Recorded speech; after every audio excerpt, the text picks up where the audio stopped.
एक बार श्री कबीर जी से किसी वैष्णव संत ने ये बात कह दी कि आप तो जगत गुरु भगवान श्री रामानंदाचार्य प्रभु के चरणाश्रित हैं, और कभी कभी आज आप ये वैष्णव सिद्धांत से अलग जाकर कुछ अटपटी सी बात कह देते हैं, ऐसा क्यों? कबीर जी ने कहा ही है, ऐसा क्यों? तो कबीर जी ने मुस्कुराते हुए केवल एक ही बात कही। बोले, कबीर नहीं कहता, कबीर का राम कहलाता है। प्रभु ने हमको जो कार्य करने के लिए भेजा है, हम वस्तुतः वही कार्य यहां पर कर रहे हैं। उस समय उसी सिद्धांत की आवश्यकता थी।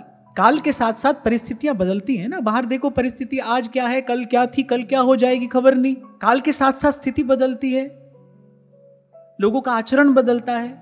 कबीर जी ने कहा, भाई हमने जो सिद्धांत कहा है, इस समय संसार को इसी की आवश्यकता है। हमसे प्रभु ने यही कार्य कराना है, हमको यही कार्य करने के लिए प्रभु ने भेजा है। मैं नहीं कहता, कबीर का राम कहलाता है। जैसे व्यास जी कह रहे हैं, वृंदावन तज जे सुख चाहे, सब है राक्षस प्रेत। अब हो सकता है किसी और तीर्थ में रहने वाले साधु को बात अच्छी ना लगी हो। उसने कहा, ऐसा क्यों कहते हैं आप? तो व्यास जी हंसकर कहते हैं, बोले, व्यास दास के हिये में बैठा मोहन कहते। हम नहीं कहते, तो हमारे हृदय में बैठा जो अंतर्यामी है वो कहलाता है हमसे। प्रभु क्या कार्य कराना चाहते हैं, और उसी कार्य को करने में जीव का हित भी है, और उसी को कार्य को करने से जीव यश को भी प्राप्त करता है, जो कार्य प्रभु कराना चाहते हैं। और समर्पण कहते किसे हैं? गीता में भगवान ने क्या कहा अर्जुन से? निमित्त मात्रम भव सव्यसाचिन। कह रहे तू केवल निमित्त मात्र बन जा, बस मेरा उपकरण। मैं जो चाहूं वो तुझसे कराऊं। मेरी इच्छा हो तो तुझे चक्रवर्ती सिंहासन के पद पर बैठा दूं, और मेरी इच्छा हो तो तू कौपीन बांध कर वन में चला जा। तेरे मन में कुछ किंतु परंतु न हो।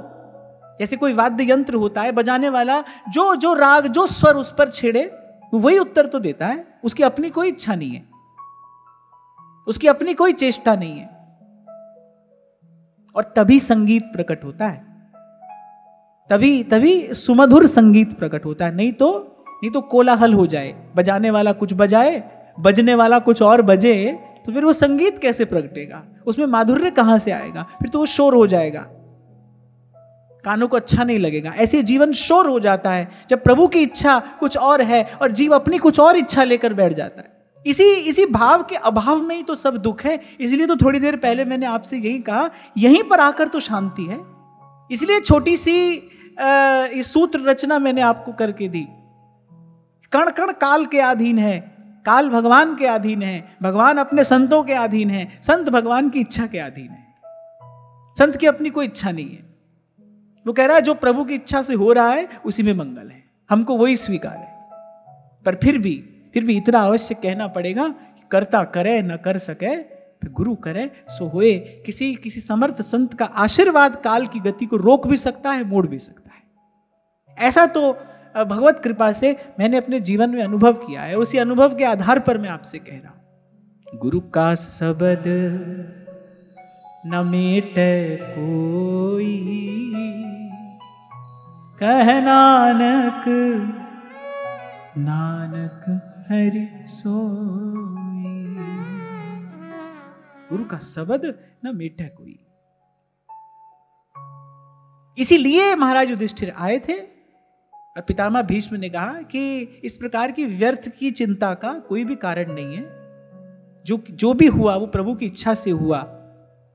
आपने जो किया वो भगवान की इच्छा के अधीन रहकर किया, प्रभु की आज्ञा का पालन करने के लिए किया। इसलिए अब बिल्कुल निश्चिंत होकर प्रजा का पालन करिए। इस समय आपका कर्तव्य यही है।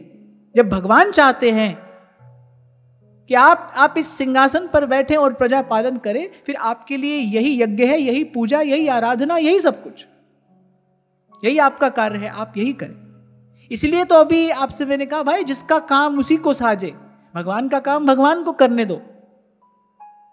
हमको कहां ले जाना है, कब ले जाना है, ये सब कार्य प्रभु का है, तो प्रभु को करने दो। हमारा कार्य तो एक हो, कोई भी श्वास भगवत भजन के बिना ना जाए। एक काम हाथ में लो, उसी को अच्छे से करो ना। 10 काम हाथ में लिए हैं, पति बनकर क्या करना है, भाई बनकर क्या करना है, मित्र बनकर क्या करना है। अरे प्रभु का बन के एक काम अपने हाथ में लो और उसको अच्छे से कर लो। ऐसे हमारे ध्रुवदास जी कह रहे हैं, भाई प्रथम नाम हरिवंश हित, रट रसना दिन रैन। एक काम है, इसको अच्छे से करो पहले। और फिर कहते भी हैं, बुद्धिमान लोग ये बात कहते हैं, एक है साधे सब सधे, और सब साधे सब जाए। एक है साधे सब सदे, एक कार्य साध लो आप, एक कार्य अच्छे से कर लो आप।